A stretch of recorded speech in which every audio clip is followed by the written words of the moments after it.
Sir আপনার চা।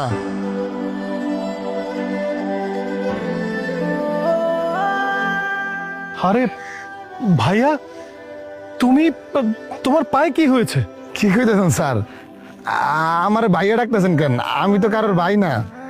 আর আমার পা জন্মগতভাবে আমার পা এরকম। আরে ভাইয়া, তুমি কি বলতেছো? আমি তো বুঝতেছি না। তুমি আমার ভাই, তোমার নাম শাহাদাত না? না না স্যার, আমার নাম তো শাহাদাত না, আমার নাম তো মোকলেস। আর আমার এই পা জন্মগত এরকম লুলাইয়ে গেছে। আমি চার ব্যবসা করে খাই।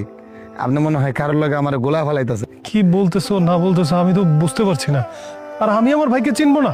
স্যার বুঝতে পারছি, আপনার ভাইয়ের লগে আমার চেহারা একটু মিল আছে না, এর লেগে।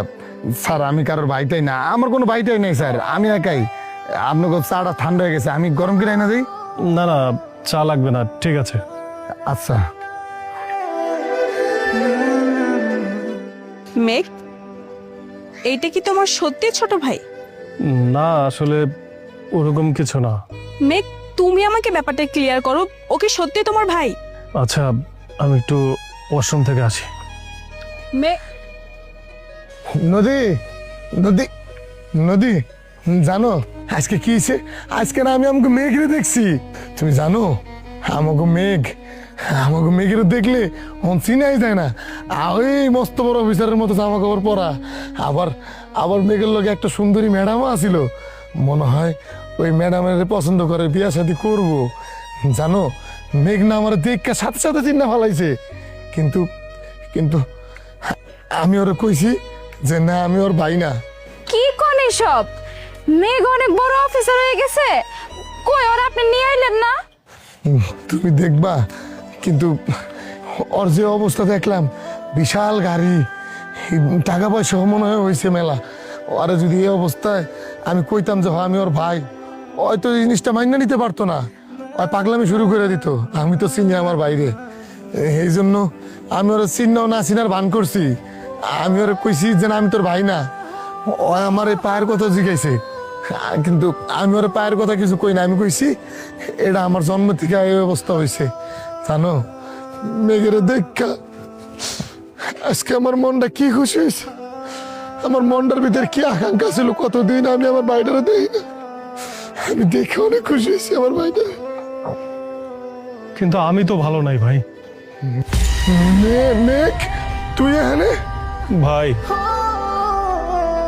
ভাই আমি তোমারে দেখে ঠিকই চিনছি যে তুমি আমার ভাই।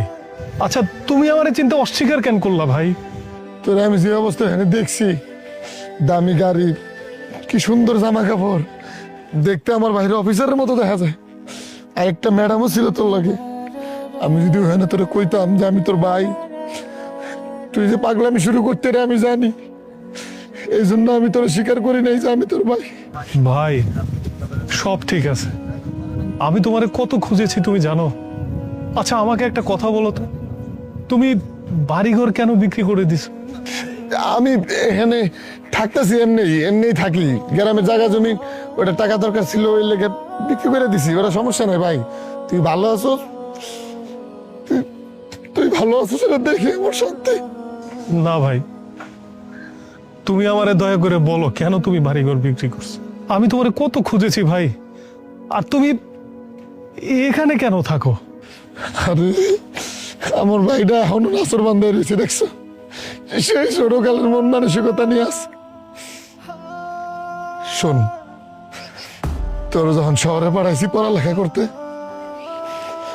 বেশ কয়েকদিন কাজ কাম করে তোর পড়ালেখার খরচ আমি চালাইছি।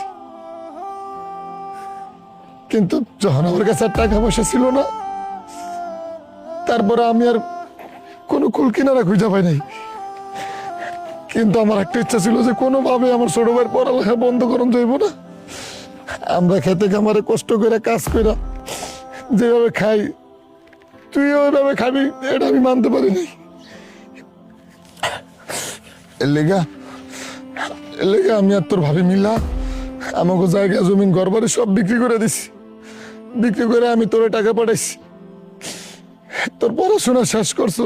কিন্তু কখনো তোরা জানতে দেয় নাই যে আমাকে ঘর বাড়ি বিক্রি করে ফেলাইছি। কারণ জানলে যদি তোর পড়ালেখার কোনো ব্যাঘাত ঘটে, এই জন্য তোরা আমি কখনো এটা জানতে দেই নাই। আর নদীরে আমি কয়ে দিছি তুই যেন এটা কোনো সময় জানতে না পারস। আর তুই তখন জিগাইলি না আমারে যে আমার পা কি হয়েছে। সত্যি কইতে ঘরবাড়ি বেচা যখন আমরা ওন থেকে চলে আইছি, পরে কি করে খামু কোনো কিছু কিনারা পাইতেছিলাম না। পরে একটা বিল্ডিং এ কাম নিছিলাম, ওইখানে রডের বাড়ি লেগা আমি 2 তলার তো পইরা আমার ভালো বাজতে গেছে। তারপর থেকে আমি আর ভালোভাবে কাজ কাম করতে পারি না, হাঁটতে পারি না। ওইখানে একটা সামান্য চায়ের দোকান দিচ্ছে। আর তোরে ভাবি যদি আমার পাশে না থাকতো রে, আমার এই রাস্তায় শিয়াল করতে চিরা খায় বলে তো আমার অস্তিত্ব খুঁজা পাইতি না। তোর ভাবি থাকুনি, তোর বাড়িটা তুই এখনো জিন্দা দেখতে পারছিস। তোর ভাবি বাসা বাড়িতে কাম কইরা এই সংসার চালায়। এইভাবে যেটা সামগো দিন কাল ভাই।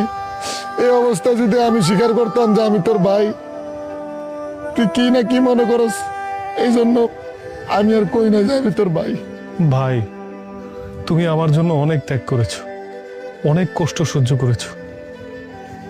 আমি তার প্রতিদান কোনোদিনই দিতে পারবো না, কিন্তু এখন থেকে যেন তোমাদের কোনো সমস্যা না হয় সেটা তো চেষ্টা করতে পারবো, তাই না?